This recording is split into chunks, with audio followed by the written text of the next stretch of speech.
In the quiet hours of December 26, 1996, a ransom note lay sprawled across the steps of a stately home in Boulder, Colorado. It demanded $118,000 for the safe return of a 6-year-old girl. The Ramseys, a family seemingly wrapped in the warmth of privilege and holiday cheer, woke to a nightmare that would haunt the nation for decades. Earlier that night, their home had been alive with the glow of Christmas lights and the laughter of Ramsey, a sparkling child whose bright smile had lit up pageant stages and family gatherings alike. But the joy of the holiday had given way to something darker. An eerie stillness that gripped the Ramsey household as snow fell silently outside. Hours later, beneath the family's own roof, a lifeless body was discovered in the basement. The ransom note was no longer a promise of hope, but a chilling clue in a puzzle that would baffle investigators and ignite public fascination. What began as a festive evening in the comfort of a seemingly perfect home unraveled into one of America's most haunting mysteries. Beneath the surface of the glittering lights and tinsel lay secrets that would ripple through time, leaving more questions than answers. To the world, the Ramseys appeared to embody the quintessential American success story. John Ramsey, a self-made businessman, had ascended to wealth and prominence as the president of Access Graphics, a Boulder-based tech company that boasted multi-million-dollar profits. His wife, Patsy, a former beauty queen, brought Southern charm and poise to their high-profile lives. Together, they were the picture of affluence and ambition, a family that seemed to have it all. Their children, Burke, and completed the image. Burke, a reserved 9-year-old, often receded into the background, while sparkled in the spotlight. A seasoned pageant queen by the tender age of 6, captivated audiences with her polished routines, twirling in sequins and crowns that seemed oversized for her tiny frame. For Patsy, her daughter's successes in the pageant world were both a source of immense pride and an echo of her own glory days as Miss West Virginia. But beneath the surface of their carefully curated lives lay the quiet pressures of perfection. Patsy, a cancer survivor, juggled the demands of motherhood and the social obligations of Boulder's elite. John's professional achievements came with the strain of managing a burgeoning empire. And while pageant appearances dazzled the public, they also sparked whispers, some questioning the precociousness of her performances, others simply fascinated by the world of child beauty queens. Their home, a sprawling, Tudor-style mansion nestled in Boulder's exclusive neighborhoods, was both a fortress of comfort and a stage for their public personas. It was here, amid the grand staircases and opulent holiday decorations, that the tragedy unfolded, a stark reminder that no facade, no matter how polished, is impervious to cracks. Ramseys as a picture-perfect family would begin to unravel. Their wealth and visibility, once enviable, became fodder for public scrutiny. Questions lingered, probing not just their actions but their very identities. Who were the Ramseys when the cameras stopped rolling, when the doors of their magnificent home closed to the world? And, most chillingly, how could a family so picture-perfect become the epicenter of such profound loss and controversy? The Ramsey home was still cloaked in holiday splendor that morning. A twinkling Christmas tree dominated the living room, its ornaments catching the soft glow of dawn as snow dusted the streets outside. Inside, however, the air was heavy with something far darker than seasonal cheer. It was just after 5:30 a.m. when Patsy Ramsey, still dressed in the clothes from the night before, descended the sweeping staircase. She was heading to the kitchen, intending to prepare for the family's flight to their vacation home in Michigan. but her routine was shattered when she noticed something peculiar on the back staircase. A piece of paper, a ransom note, several pages long, demanding $118,000 for the safe return of. Her scream pierced the quiet morning, rousing John and Burke. Chaos erupted. Patsy called 911 at 5:52 a.m., her voice frantic and barely coherent as she begged for help. There's a ransom note here. It's a ransom note? It says SBTC. Victory. Please. Okay, what's your name? Are you Patsy Ramsey, I'm the mother. Oh my God. Please. Okay, I'm sending an officer over, okay? Please. Do you know how long she's been No, gone? I don't. Please, we just got out. Is she on here? Oh my God, please. Okay, well, Is somebody? I am, honey. Please. Take a deep breath, Please, okay? hurry. Patsy? Patsy? Patsy? Patsy?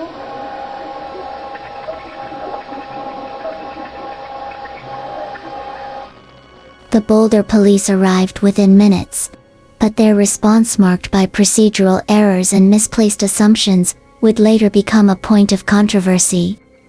The ransom note, written in a strange mixture of politeness and menace, became an immediate focus. It claimed to be from a small foreign faction, and instructed the Ramseys not to contact the authorities, under threat of harm. Yet Patsy's 911 call had already violated this directive, adding an additional layer of tension. As officers combed the house, family friends began to arrive, filling the home with well-meaning but unregulated activity. The scene quickly became compromised, with potential evidence overlooked or inadvertently destroyed. Despite the ransom note's instructions, S. body was not missing. She lay in the basement, concealed behind a locked door. It wasn't until hours later, at the urging of a police officer, that John Ramsey conducted a more thorough search of the home.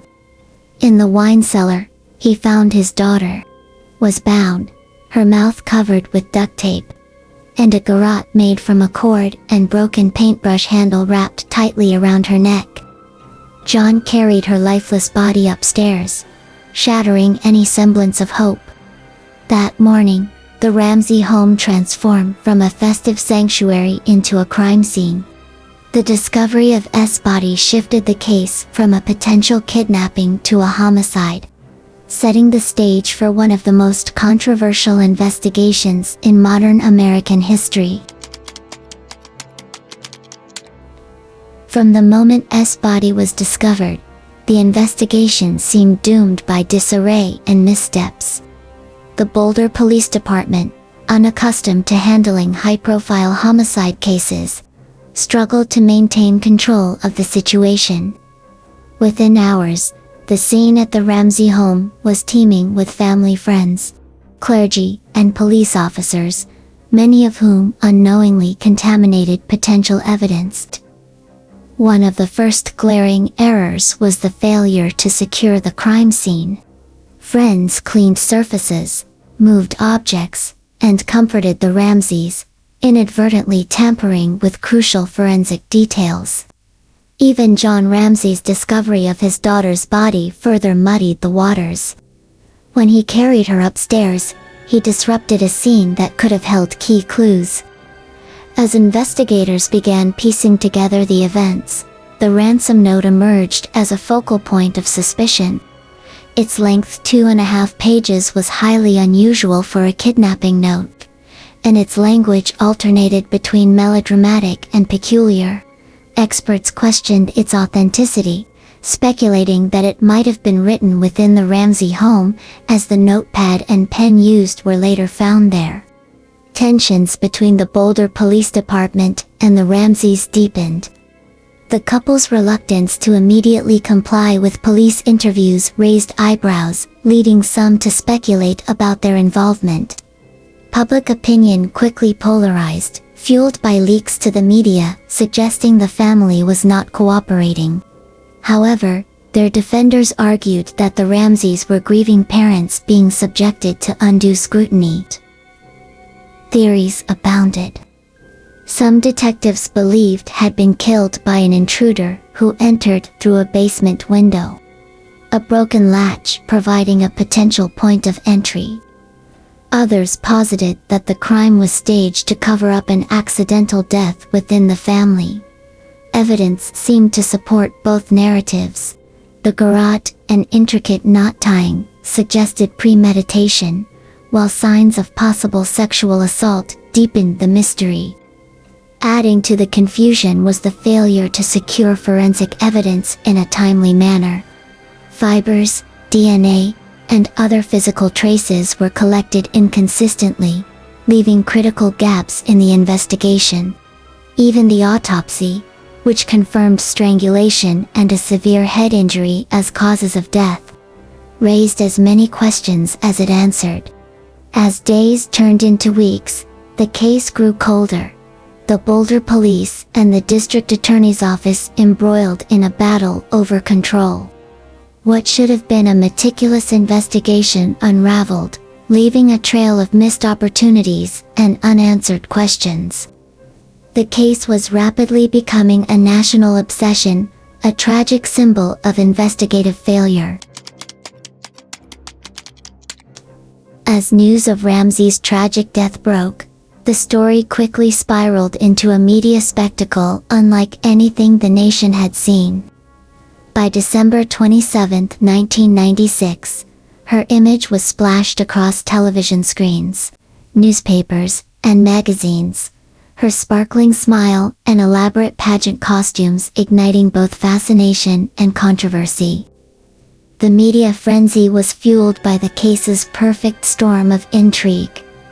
A wealthy, picturesque family, a chilling murder on Christmas, and the enigmatic world of child beauty pageants became an unwilling icon, her young life scrutinized, debated, and sensationalized.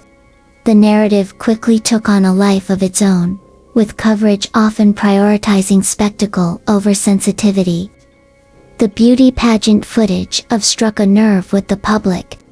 To some, her polished performances symbolized innocence lost too soon.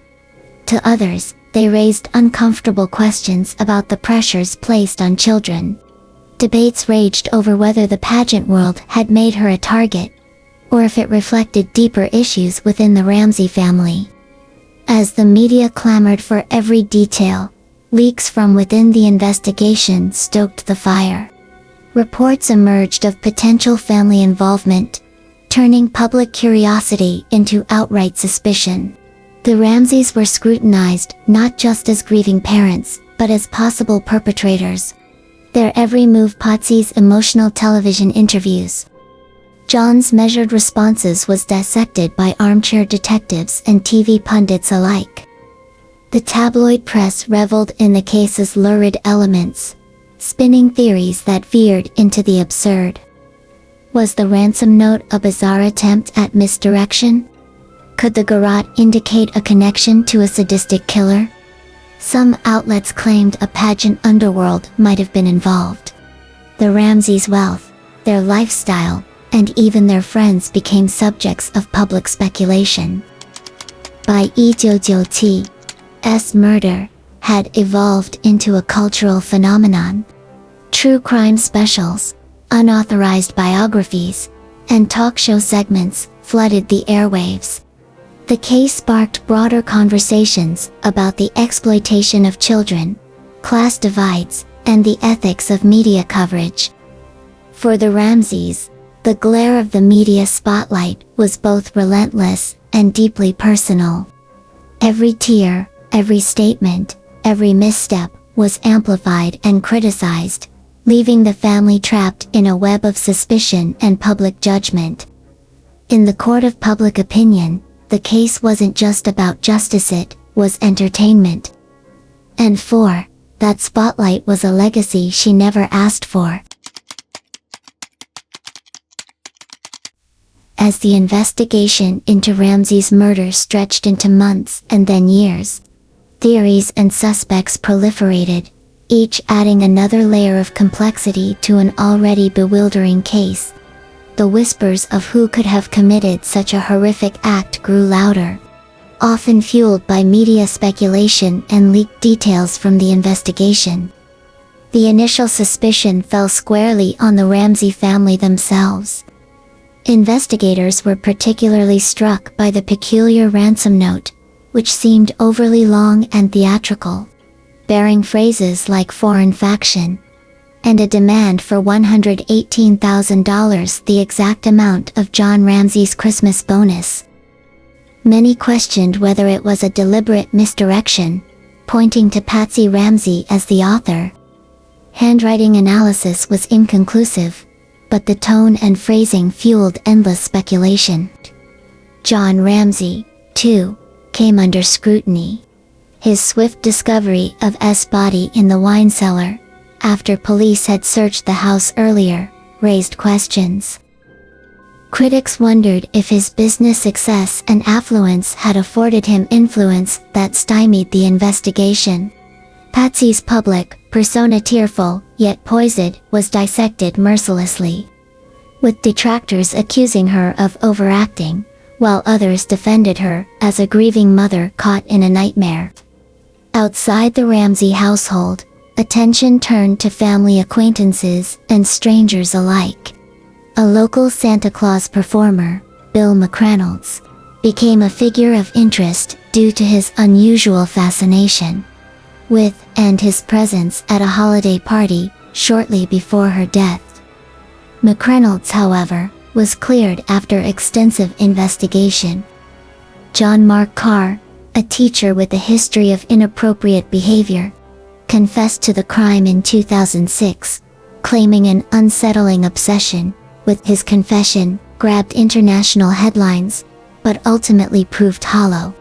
DNA evidence did not link him to the crime, and his details were inconsistent. One of the most persistent theories focused on an intruder. Supporters of this theory pointed to an unidentified male's DNA found on ES's clothing, and the possible use of a stun gun. The window in the basement showed signs of disturbance, though critics argued it could have been old damage. Despite exhaustive leads and endless debate, no single theory has ever satisfied every question. Each suspect and hypothesis feels like a puzzle piece that almost fits, but doesn't quite snap into place. In the end, the whispers have only deepened the shadows over a case that remains as enigmatic as it is heartbreaking. In the wake of Ramsey's murder, the spotlight that once celebrated the family's wealth and charm turned into an unrelenting glare of suspicion and scrutiny. The Ramseys' lives were permanently fractured, their every move dissected by a voracious public eager for answers in a case that had gripped the nation. John and Patsy Ramsey, once the picture of affluence and success, found themselves vilified. The media cast them as either grieving parents or cunning perpetrators, depending on the narrative of the day. Patsy, in particular, bore the brunt of the accusations. The ransom note became a symbol of doubt, and her every televised statement was analyzed for cracks in her demeanor. To many, she embodied the archetype of a stage mother whose ambitions for her child had turned deadly. A narrative that was as compelling as it was unproven. John's professional success, which had once been a badge of honor, became another layer of suspicion. Whispers of undue influence and privilege protecting the family swirled, exacerbated by the fact that their wealth afforded them top-tier legal defense and public relations advisors. The image of John carrying S' lifeless body out of the basement lingered in the public consciousness, a haunting juxtaposition of fatherly love and potential guilt. Burke Ramsey, S' older brother, was shielded from the public eye in the immediate aftermath, but became a figure of intense speculation years later. His quiet demeanor during police interviews, coupled with odd behaviors interpreted through the lens of trauma, fueled theories of his involvement. Despite no evidence tying him to the crime, conspiracy theories persisted, especially as Burke returned to the public eye in adulthood. The fallout extended beyond the family. The Boulder Police Department, under immense pressure to solve the case, faced criticism for mishandling the crime scene and alienating key collaborators, including the FBI. Relationships within the investigative teams became strained, and the department's reputation suffered lasting damage. For the Ramseys, life after the tragedy became a series of defensive maneuvers. They wrote books, gave interviews, and maintained their innocence, but the specter of S. death never loosened its grip. Even after Patsy's death in 2006, from ovarian cancer, the family's story remained a cautionary tale of lives shattered under the relentless gaze of a public hungry for closure. The murder of Ramsey remains one of the most haunting mysteries of modern true crime. An unresolved puzzle that has left an indelible mark on the cultural consciousness. Decades later, her smiling image, framed by the glittering costumes of childhood pageantry, endures as a haunting reminder of innocence lost. The case, frozen in time, mirrors the evolution of society's relationship with crime and media. In the age of digital immediacy, story serves as a somber precursor to a world where personal tragedies can be instantly globalized, dissected, and consumed. The investigation's missteps, the relentless media circus, and the public's divided theories revealed not only the fragility of justice, but also the ways in which we collectively process grief and blame. Yet, in the face of sensationalism, S. case retains its stark humanity. A child's life was stolen, and with it, a family shattered under the weight of public suspicion. The unanswered questions still echo. Was the truth buried beneath police errors or media frenzy? Or does it lie hidden within the fractured memories of that fateful Christmas night? Ultimately, the story of Ramsey transcends its status as a cold case. It is a mirror held up to society, reflecting both the failings and the yearning for justice that define us. While the answers may never come, the legacy serves as a poignant reminder of the humanity behind the headlines, a child whose story continues to demand our empathy, our reflection, and our resolve to do better.